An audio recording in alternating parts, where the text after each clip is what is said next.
ನನ್ನ ಸಹೋದರಿಯರು ಮತ್ತು ನನ್ನ ಗೆಳತಿಯರು, ಅಕ್ಕ ತಂಗಿಯರು, ನನ್ನ ಅಮ್ಮಂದಿರು ಎಲ್ಲರ ಪರವಾಗಿ ನಾನೊಂದು ನಿಮ್ಮ ಸಹಾಯ ಕೇಳಲು ಇಷ್ಟಪಡುತ್ತೇನೆ. ಯಾಕೆಂದರೆ ನಮ್ಮ ದೇಶಕ್ಕೆ ಸ್ವತಂತ್ರ ಬಂದು ಎಷ್ಟೋ ವರ್ಷಗಳೇ ಕಳೆದೋಯ್ತು. ಆದರೆ ನಮ್ಮ ಹೆಣ್ಣು ಮಕ್ಕಳಿಗೆ ಸ್ವತಂತ್ರ ಇನ್ನೂವರೆಗೂ ಸಿಗ್ಲಿಲ್ಲ.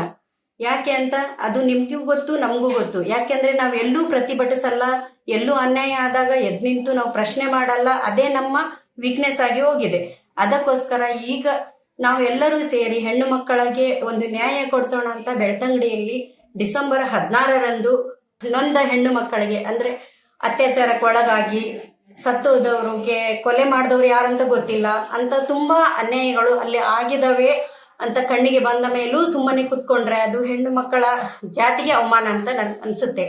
ಆ ಕಾರಣದಿಂದ ನಾನು ಹೋಗ್ತಾ ಇದ್ದೇನೆ, ನೀವು ಬನ್ನಿ.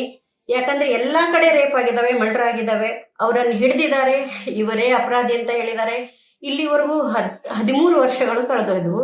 ಎಷ್ಟೋ ಸರ್ಕಾರಗಳು ಬಂದ್ವು ಹೋದ್ವು. ಆದ್ರೆ ಆ ಒಬ್ಬ ಹೆಣ್ಣು ಮಗಳಿಗೆ ರೇಪ್ ಮಾಡಿದವ್ರು ಯಾರಂತ ಗೊತ್ತಾಗ್ಲಿಲ್ಲ, ಮರ್ಡರ್ ಮಾಡಿದವ್ರು ಯಾರಂತ ಗೊತ್ತಿಲ್ಲ. ಎಷ್ಟೋ ಜನರ ತಲೆ ಮೇಲೆ ಕಲ್ಲೆತ್ತಾಗಿ ಸಾಯಿಸಿದ್ದಾರೆ. ಏನೇನೋ ಎಷ್ಟೋ ಕೊಲೆಗಳಾಗಿದ್ದಾವೆ ಧರ್ಮಸ್ಥಳದಲ್ಲಿ. ಈಗ ಎಲ್ಲ ಬಯಲಿಗೆ ಬರ್ತಾ ಇದ್ದಾವೆ. ನಿಮ್ಗೆ ತಿಳಿದಿರೋ ವಿಷಯವಿದೆ, ಸೋಷಿಯಲ್ ಮೀಡಿಯಾದಲ್ಲಿ ಎಲ್ಲರೂ ಹೇಳ್ತಿದ್ದಾರೆ. ಅದನ್ನು ಕೆಲವರು ದೇವಸ್ಥಾನಕ್ಕೋಸ್ಕರ ಮಾಡುವ ಅವಮಾನ ಹಾಗೆ ಹೀಗೆ ಅಂತ. ಈಗ ಒಂದು ಜಾಗದಲ್ಲಿ ಒಬ್ಬ ವ್ಯಕ್ತಿ ಸತ್ರೆ ಆ ಜಾಗದ ಹೆಸರು ಹೇಳ್ತಾರೆ ಹೊರತು ದೇವರ ಹೆಸರು ಯಾರು ಹೇಳೋದಿಲ್ಲ.